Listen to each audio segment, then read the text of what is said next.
Hey everyone, this is Karen Waxman, founder of Retail MBA. Today we're going to be talking about tips for contacting buyers. If you have a great product perfect for stores and you want some tips and strategies on contacting buyers, this little training will give you some things to think about in getting started today. With that said, let's get started on today's training. Let's talk about contacting buyers.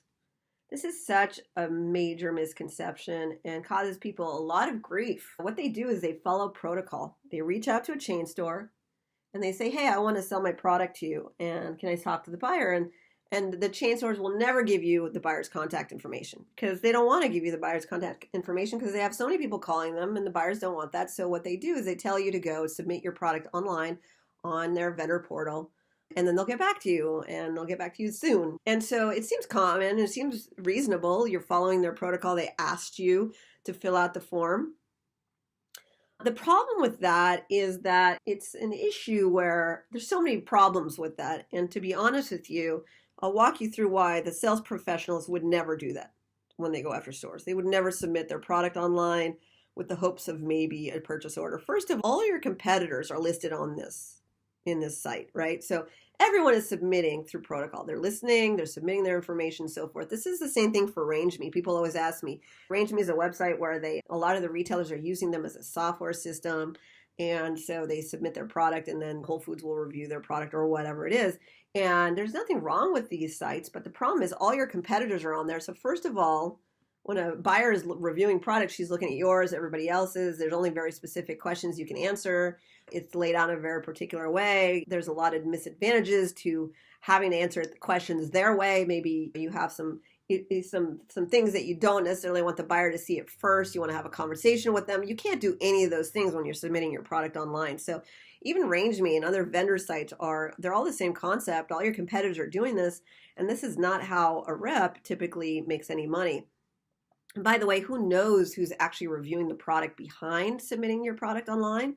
It could be someone who's an assistant or someone who doesn't see the angle or someone who just went to the corporate buyer where it could have been a regional thing or someone who could have went to this buyer or that buyer. There's a lot of different strategies there. And so you'd never know who's actually reviewing the product and if it ever actually gets to the appropriate buyer because there's a filtering system.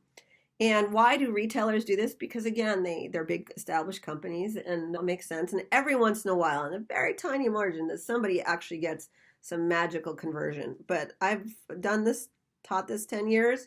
I don't know about anyone, maybe one or two of my clients, very few of my clients have ever made money this way. Again, it does happen, but I just like to give strategies for people who actually want to make money and do it quickly. And so there's a lot of strategies that people are missing out by actually following what the retailers are saying to them. There's, again, 10 different or more ways to sell in the retail chains, and I discussed that in the first segment. So the sales professionals ignore what the retailers say, do not submit their product online or to RangeMe or whatever.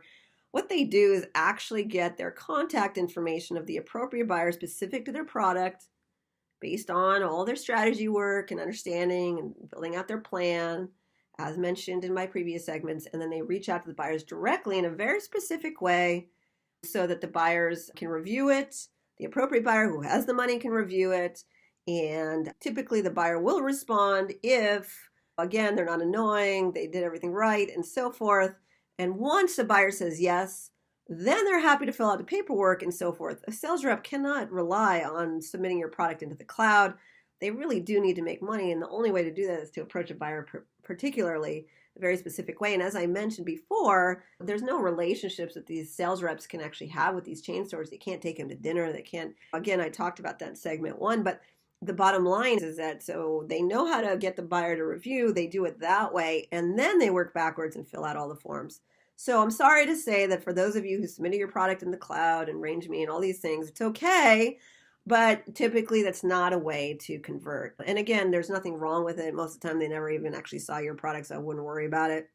It's messy. I had one client, I have many clients, who say, "Look, I don't know what you're going to teach me because I've already tried going after stores." And I say, "Okay, what did you do?" And most of the time they'll tell me they submitted this way. and then the buyers rejected them. But you don't even know if the buyer rejected you. It could just be that particular person who reviewed your product, who didn't see the gold in your product, and whatever it was that caused you not to make money. So the professionals go directly to buyers and pitch them appropriately. Now, I don't teach the actual pitch in this training, not because I'm being annoying, but actually because there's logic behind it. Because again, if I can extract the gold out of your individual product, I know that you have a much higher conversion rate, and that's what I'm trying to do for people. So if I throw up some random like outline of just follow this without even looking at your product or understanding what you're trying to do, I'm actually doing you a disservice. So some people get annoyed with me on these free trainings and so forth because they want what they want. They just want the pitch, say the words, don't tell me all this fluff. And I'm like, look, man, I know how important this is for you, and I'm not going to just throw out random things for a maybe. My goal is to help you figure out where the money is and extract it as quickly and easily as possible. And by giving you some random pitch that doesn't necessarily convert for your audience, for your buyers and so forth, that's not going to be supportive for you. So be aware that through this training, I'm going to give you specifics on finding buyers and all the details. But if you want the actual words to use, there's a little bit more depth, and it's just something that we have to work through a little bit further. Thank you for watching our video. I hope you enjoyed the content. If you'd like to know how to approach, pitch, and sell to retailers, please take a look at the links below. You can take a look at retailmba.com.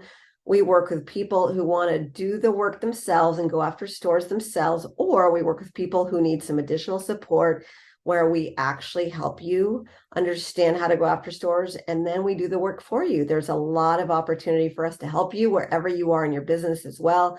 We work with every product category at every stage of your business. So if interested, please take a look at what we're up to, retailmba.com. Otherwise, subscribe, comment.